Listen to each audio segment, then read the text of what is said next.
ज़माना डिजिटल है। मान लीजिए आप साबूदाना खरीदने गए या फिर चीनी, भाई साहब ने धरा, तुरंत कुछ लाल लाल सी डिजिट आई, पता चल गया। इसमें पता नहीं वैसा लुत्फ नहीं आता है जो तराजू में आता था। ऐसे एक तरफ कुछ धरा है, दूसरी तरफ कुछ धरा है, और हमको आज तक समझ में नहीं आया कि ये जो सरकारी दफ्तरों में एक पद होता है बाँट माप निरीक्षक का, ये सच्ची मुच्ची में होता है। सच्ची मुच्ची में बाँट माप देखे जाते हैं और फिर कार्रवाई कितनी की जाती है। बाकी गांव का तो हिसाब ऐसा है कि पत्थरों से काम चल जाता है और एक ही बार तौलने का लोड है। या जैसे हमारी जो कबाड़ की चीज़ें लेने आते हैं भैया, वो करते हैं कि उन्होंने पहले 5 किलो 10 किलो तौल दिया और फिर उसी को उन्होंने एक तरफ का वज़न बना लिया।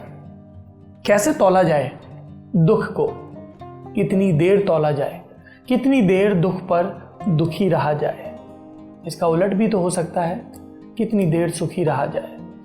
दर्शन के शब्द में कहूँ तो स्थिर प्रज्ञ हुआ जाए। पर दर्शन इतना आसान नहीं है, ये बहुत मुश्किल है, आता नहीं कम वक्त। दुखी हुआ, क्यों हुआ? हमारी पत्नी ने बहुत बरस पहले, हमारे ब्याह से भी कुछ बरस पहले, हमको एक तोहफा दिया था, एक कॉफ़ी मशीन। हमको बड़ा पसंद था। ऐसा होता है ना कि आप किसी व्यक्ति से मिलते हैं और कोई चीज़ उसके साथ एकाकार हो जाए। हमारे प्रेम में कॉफ़ी का भी वही स्थान था, तो उन्होंने कॉफ़ी मशीन दी। अब वो मशीन बड़ी नायाब है, अब तक चल रही है, और उसमें सबसे सुंदर चीज़ थी एक बहुत खूबसूरत सा कांच का मर्तबान, जिसमें कॉफ़ी ब्रू होने के बाद गिरती थी। गिरने से पहले पूरे घर को सुवासित करती थी ब्लैक कॉफ़ी अपनी खुशबू से। उसकी खुशबू में भी एक किस्म की चेतना होती है, वो नथनों से दाखिल होती है और आप जागने लगते हैं। तो क्या हुआ जो बाद के बरसों में कॉफ़ी आपकी सेहत के लिए कुछ हानिकारक हो जाती है। कॉफ़ी और रक्तचाप की दोस्ती ऊट पटांग हो जाती है। और वो कांच का मर्तबान था, उसमें वो छोटे छोटे निशान भी बने थे, जैसे हम लोग बीकर वगैरह में देखते थे अपनी केमिस्ट्री की लैब में काम करते वक्त। बाकी काम कितना ही करते थे, आखिरी में जो लैब असिस्टेंट भैया थे उन्हीं से पूछना पड़ता था, सर एक बार बता दीजिए, आज बता दीजिए सॉल्ट कौन सा है, अगली बार से खुद चेक कर लेंगे। वही लैब जिससे हमेशा सड़े हुए अंडे की और तमाम चीज़ों की गंध आती रहती थी। तो मेरा वो मर्तबान था। आपने गौर किया था, वो टूट गया। काम वाली दीदी से काम करते वक्त मर्तबान टूट गया, पौधा टूट गया हमारी पत्नी से। हमसे भी कुछ ना कुछ टूटता रहता है। तो इन सब दुखों पर कितना दुखी हुआ जाए। मर्तबान के टूटने पर थोड़ा ज़्यादा दुख, इतने बरस का साथी था। पौधे के टूटने पर दुख, क्योंकि उसको बढ़ता देख रहे थे तो खुश हो रहे थे। लेकिन फिर कितना दुखी रहा जाए। मर्तबान को सुरक्षित पैक करके विदा कर दिया। सुरक्षित पैक करना ज़रूरी है टूटे हुए सामान को, यहाँ से भी, यहाँ से भी। यहाँ से इसलिए ताकि उसकी किरमचें बार बार आपको ना चुभें, और यहाँ से इसलिए ताकि जो सफाई वाले भैया आते हैं वो ज़ख्मी ना हो जाएं। इसलिए कांच की टूटी चीज़ को उनको बताकर सुरक्षित ढंग से दिया जाए। हम कई चीज़ों के बारे में पता नहीं क्यों ध्यान नहीं देते हैं, जैसे ये चीज़ कि जो सफाई का काम करते हैं उनकी सुरक्षा की चिंता हमारी चिंता है या नहीं। हम अपने दुखों में कितने ही दुखी हो जाते हैं कि दूसरों के बड़े दुख हमें बिल्कुल भी नज़र नहीं आते हैं। दुख और सुख के बीच कोई नाता है क्या?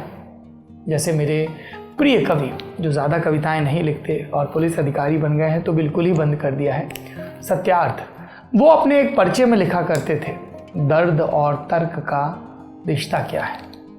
और एक रिश्ता है जैसे करी पत्ता सूखा। आप कहेंगे कितनी मामूली सी चीज़ है, कितनी मामूली सी हसरत है जिस पर ये चिमटा पड़ा है, चिपटा पड़ा है। सब पत्तियां सूख गईं, जोड़ने का जतन काम नहीं आया। तब मन को स्थिर प्रज्ञ करना पड़ा, पेड़ से कहना पड़ा कि अब यहाँ से तुम्हारा सफ़र खत्म होता है, नए सिरे से कोपलें आएंगी, नए सिरे से विधान गढ़े जाएंगे। और जो पत्तियां मुरझा रही थीं पानी की कमी से, उनको बढ़िया से इस्तेमाल। क्या हर वक्त दुख की गाथा मुंह लटका के कही जाए। उन सब पत्तियों को तोड़ लिया गया है, धो लिया गया है और चिकन चेट्टिनाड या पनीर चेट्टिनाड की जो विधि होती है, जिसमें खूब सारा कच्चा नारियल कसा जाता है, उसके बाद उसको कढ़ाई में भूना जाता है, फिर उसमें करी पत्ता डाला जाता है, फिर उसको ग्राइंड किया जाता है और फिर वो ग्रेवी में इस्तेमाल होता है, उसकी तैयारी शुरू हो गई है। तो दुखों के मलबे से भी ज़रूरी चीज़ें उठाना ज़रूरी है। अभी मलबे का जिक्र कर रहा हूँ, कितनी दफ़ा कितनी सारी चीज़ें हम बुहार देते हैं, हमें काम की नहीं लगती हैं। ऐसी ही हमने बहुत सारी किताबें आती रहती, डांट भी पड़ती रहती है, पूरे घर में जहाँ देखो वहाँ तुम्हारी किताबें। तो हमने कुछ किताबें निकाली कि भाई इनकी ज़रूरत नहीं पड़ेगी, ये पढ़ ली या रिव्यू के लिए आई थी तो अब किसी काम की नहीं है, और ऐसा एक ढेर लगा दिया। उनकी विदाई का वक्त आया और विदाई के वक्त हम उस लोभी इंसान से हो गए जिससे कुछ छूटता नहीं। ये किताबों के मामले में ही होता है। और देखिए कितना अच्छा रहा, उस ढेर से हमको हमारी एक किताब मिली जो हमको बरसों बरस नहीं मिली। हमने बहुत किताबों के दुकानों के चक्कर लगाए और फिर हमारे एक दोस्त जो प्रोफेसर हैं उनके पास मिली और उन्होंने उसके कुछ अंश हमको भिजवाए थे और वो भी उस ढेर में, उस कथित मलबे में जा रहे थे। Through the corridors of power and insiders story, PC Alexander. जिन लोगों की सियासत में दिलचस्पी है उनके लिए ये कमाल की किताब है। कोई भी दुख कितना बड़ा हो, कितनी देर दुखी रहा जाए। सोचिए कि आप एक ब्यूरोक्रेट हैं, सोचिए कि आप ब्यूरोक्रेसी की शानदार पारी के बाद तमाम बड़े पदों पर रहे। सोचिए कि आप एक बड़े राज्य के गवर्नर बन गए। सोचिए कि एक दिन दिल्ली से एक बड़ा नेता आता है, कहता है कि हम आपको अपनी पार्टी की तरफ से, अपने गठबंधन की तरफ से राष्ट्रपति के पद का उम्मीदवार बनाना चाहते हैं। आप कहते हैं ठीक है। फिर सोचिए कि एक रोज़ आपके पास गृह मंत्री का फ़ोन आता है, प्रधानमंत्री का फ़ोन आता है कि कुछ ही घंटों के बाद हम आपकी उम्मीदवारी का ऐलान करेंगे। सब कुछ तयशुदा सा लगता है।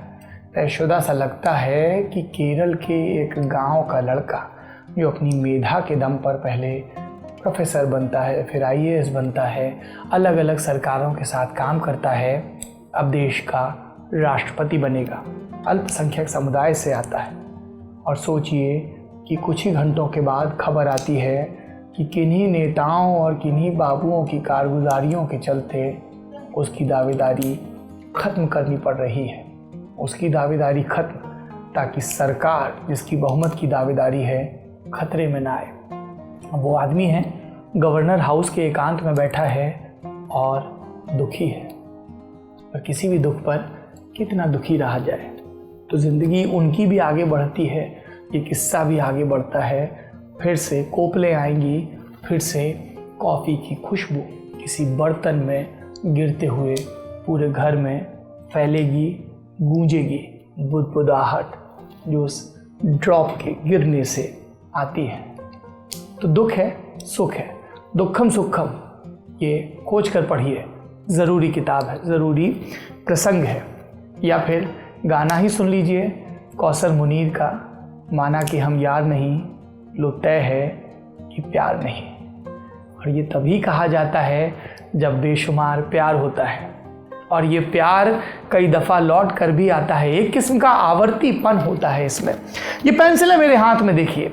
हम लोग कितना चैटते थे अपने बड़े भाई बहनों से, बड़े दोस्तों से कि यार देखो ये तो कलम से लिख रहे हैं, हमको पेंसिल से लिखना पड़ता है। पेंसिल की लिखाई कई बार कुछ महीनों में मिट भी जाती थी। पेंसिल से हम कलम पर आए। शुरू में वो स्याही के निशान यहाँ पर, वो स्याही के निशान जेब पर, वो स्याही पैंट से रिसती हुई, वो स्याही फैलती हुई, वो निब का झगड़ा, वो एक दूसरे पर स्याही फेंकना, या फिर पेन कैरम खेलते हुए जब पेन धड़ाक से गिरता है तो उसकी टंकी का फट जाना, लीक हो जाना।